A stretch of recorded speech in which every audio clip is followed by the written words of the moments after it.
Magandang umaga rin sa iyo, Audrey. Isang panibagong bagyo nga po ang pumasok sa Philippine Area of Responsibility ngayong Martes ng umaga. Mga kabayan, ang bagong bagyo ay tinawag po natin sa pangalang Vinta. Ang pangalan nga po nito ay hango sa mga makukulay na bangka o Vinta dyan po yan sa Zamboanga. Ang nasabing bagyo ay ikalimang bagyo for this month at ang ika-22 bagyo para sa taong 2013.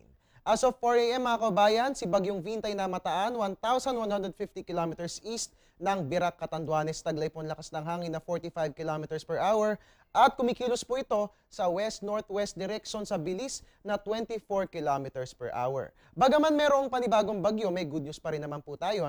Ayon kay Pag-asa weather forecaster Alvin Pura, sa ngayon ay wala pa namang direct effect si Bagyong Vinta sa alinmang bahagi ng bansa. So more or less asahan na magiging maaliwalas naman ang weather natin sa buong bansa para sa araw na ito.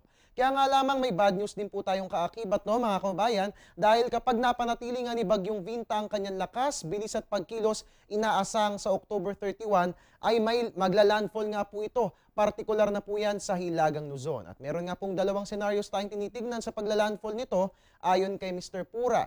Una, posibleng sa Central Luzon ito tatama, and if nagkataon, makararanas din po tayo ng mga pag-ulan dito po yan sa Metro Manila. Ang second scenario naman, kung hihina po yung hanging amihan na nito sa hilagang bahagi ng ating bansa, tatama naman po itong si Bagyong Vinta sa eastern section ng Northern Luzon, particularly sa Isabela at Cagayan area. At matapos nga maglandfall ni Bagyong Vinta, inaasang sa Biyernes ng gabi ay tuluyan na rin po itong makalalabas ng ating Philippine Area of Responsibility. At dahil may panibagong bagyo sa Pilipinas, paigtingin po natin dapat ang pagmomonitor sa lagay ng ating panahon.